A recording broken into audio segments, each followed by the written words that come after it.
Hello, friends. I am Chevee. Welcome to my shed. How are you today? How's life in your world? How's things where you are? I hope it's fantastic. Everything here is great. And I thought of a story to tell about Gencon. Now, I don't know if this story is necessarily about Gencon or just about Portal Games, but it's a story that happened on the way to Gencon one year. And so, just to set the stage, I've been working with Ignacy at Portal Games now for 8 years, 7 years, 2014, so 7 years, going on 8.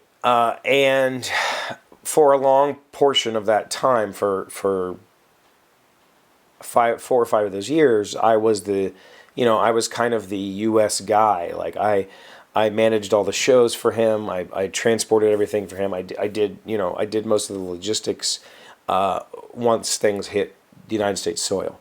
We had Greg or Jegorz in Poland who managed the actual logistics of like getting product on a ship and over here. And then it was, up to me and a couple other people to try to sort out how to get stuff to a warehouse in a Gencon. And the thing about Ignacy and I is we both. Ignacy grew up in poverty, impoverished Poland. Not necessarily because his family was not wealthy, but because Poland was not wealthy because they were under communist control from Russia, and so he grew up with the idea of frugalness, and so have I. Like, my whole life, I grew up my parents were frugal because my dad was a school teacher, my mom didn't work, and I've been frugal for most of my life because I've had very little left over at the end of the month. And I've been on the verge of bankruptcy many times. So there's a bit of frugalness baked into my soul, and there's a whole lot of frugalness baked into the Portal Games soul. And when you go to these shows, when you go anywhere in the United States, to any arena, any conference center, there is a company that manages those centers, and that company is called Fern. And Fern has an iron grip on the convention industry. They're basically the ticket master for vendors of these centers, and they are outrageously expensive. That's just the only way I have of putting it. It's just outrageous, right? To give you an example, at the end of the show, it's up to you, the exhibitor, to package your stuff up, get it on pallets, figure out a way to get it out of the hall. You have a certain amount of time to do that. When you package a pallet, you have to wrap it with saran wrap. It's a special. It's not like you don't go get saran wrap, but it's called shrink wrap, and it works like saran wrap for a pallet. And it's really strong stuff, and it makes sure everything stays together so it doesn't fall off the pallet. That saran wrap costs about, like, if you buy it from Uline, which is a packaging manufacturer, you can get a roll for, say, $15. If you go to Fern and ask them for a roll, it's $90 because they don't sell you the pallet wrap. They sell you 1 hour of labor, and one of their laborers has to wrap it for you. It's ridiculous. Anyway, the point is, because of all of that, and because of just the logistics of shipping in general, there was a few years where my garage became kind of Portal Games US, and I had some pallets in here of not only product, but booth materials. I purchased chairs and tables. I purchased shelving, and all that stuff was on a pallet here in my house. And so when we would do a show, it would go with me. I would take it, myself. Because shipping a pallet can cost anywhere from like $400 to $800, depending on if you've got a full truckload, if you're shipping with a consolidator, if you're shipping individual, if I'm shipping LTL or less than a truckload, that price can go up because I'm paying somebody to come to my house and ship this, or go to X warehouse and ship this. If you're shipping into a warehouse, you're paying lading fees, which means they're holding it and you're paying every night that it's sitting there. So at the start of all of this, when we did our first booth, we weren't aware that there was a group of publishers, and I'm not going to call anybody out here, but at that time there was a group of publishers that kind of pitched together and formed their own sort of little shipping company that would transport games between Origins and Gencon. We would go to Origins with our product. So wherever our distributor, wherever our local warehouse is. Ours at that time was in Atlanta, Georgia. We would ship from there to Origins, and then after Origins, we could pack all that stuff up and label my pallets. And then a group of us went together and got trucks, and those people took the pallets to Gencon for us. We bought a warehouse or we leased a warehouse in Gencon to store that, or in Indianapolis to store that stuff, because at that time it was like, there was still a 2-month window between Origins and Gencon. So our stuff sat in Indianapolis until the end of that season, or until the end of until Gencon started. Then they would bring it all in and we would unload, and then at the end of that, it was up to us to get it back, right? And a group of us who all warehoused in the same warehouse would get a truck, and then so that group would take all of it back to the original warehouse, and then it would ship back to Virginia or Atlanta, and that costs money. Like it costs, it was cheaper than going the Fern route, right? Going that way, I could move a pallet between Columbus and Indianapolis and pay for storage for about $150. If I shipped a pallet to Gencon directly and let Fern handle that, I only had a 2-week window. I couldn't ship it 2 months early. They wouldn't. There was just no. You had a window to get it there, and you paid a certain price. And I want to say it was just for storage. I believe it was $200 a pallet, regardless of when it showed up. You had like a 2-week window, and then it was something like $600 for them to deliver it to your booth. So Ignacy and I didn't know that this group did this yet, or maybe we did and just didn't see the usefulness in it at that point in time, because I had a truck. I had an 83 GMC 3-speed manual transmission truck.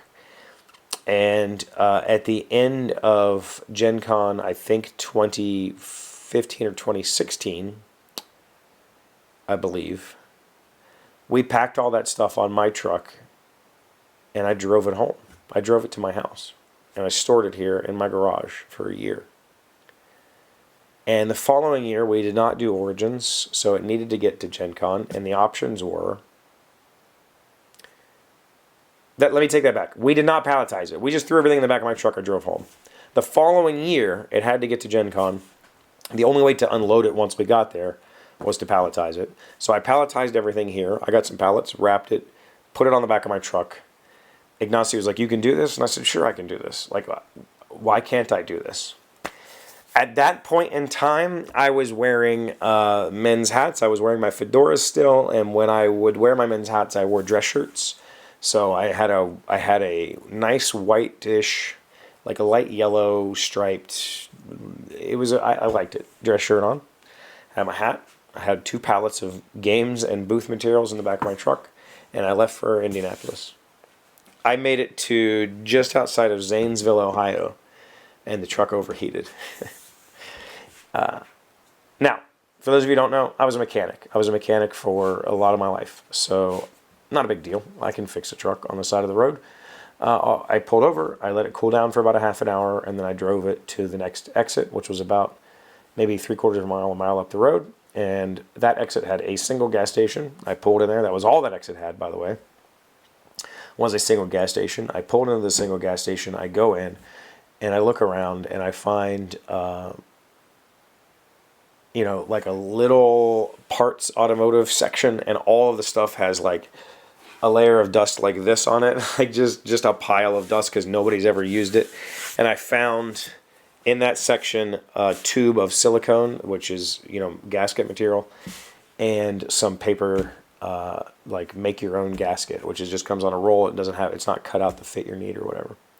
So I bought that. I go out in the parking lot, dress shirt, open the hood, take the radiator hoses off. Oh, I bought some new coolant. Take the radiator hose off of the thermostat housing. All I have is my Swiss Army knife. I had no other tools. So I've got my screwdriver and my Swiss Army knife trying to get these bolts loose. Some guy happens by and says, "Do you need tools?" And I said, "That'd be great." And he brings me an adjustable wrench. It's here somewhere. He brings me this adjustable wrench. And he brings me a screwdriver and he says, "Just keep them. Good luck on your way." Great. So I use this adjustable wrench to take my thermostat housing off, take the thermostat out, throw it away, get the gasket material, cut a new gasket with my knife, lather it with silicone, hoping to God it'll seal, put it all back together, tighten it back up, put the hose back on it, and head off to Indianapolis. And I did all of that without getting a single grease mark or stain on my nice dress shirt that I loved so much. And I made it to Indianapolis, and then we had the trouble of unloading this truck because it was too low for the dock, so I couldn't pull up to the loading dock. It was a truck and get a forklift. And I think we had to get a pallet jack from a friend and put a pallet on the pallet jack, park my truck in the parking lot, pallet jack with a pallet on it, pull it up to my truck. We manually unloaded all of this stuff onto a new pallet, drug that into our booth, came back and redid that over and over again. That was by far the worst. But it was also super rewarding. Ignacy was like, "You're freaking crazy." So this year, on the way, before I left for Gencon, my car was making a funny noise the night before. And I assumed it was the brakes, which it was. And so the day of Gencon, I took my right front tire off, I fixed the brakes, and all that time I take a picture and I sent it to Ignacy, and I was like, wouldn't be a Gencon without some sort of disaster happening. And he was like, "Oh my God, can you fix this?" And I was like, "Yeah, of course I can fix it." So the day of Gencon, I had to fix my car because it had all of our booth materials in it. Yet again, in the back of my Ford Focus, I had all kinds of booth materials, bags, displays, and all of our banners were in my car. Had to get to Gencon. Didn't have a choice. It's been fun being frugal over the years, and there's probably more stories of frugalness that I'm leaving out, but in the end, we've made it work, and we haven't had to pay Fern anything, and that feels good. That's all I have for you today. Thank you for being here as always. Thank you for liking, commenting, subscribing, being amazing friends with wonderful people. I really appreciate you, and I'll see you again tomorrow. Today's word you should know to sound smart is humectant. It is a noun meaning a substance that absorbs moisture or retains water. Sorbitol, humectant, is used in the processing of dried fruit. Humectant, Humectant.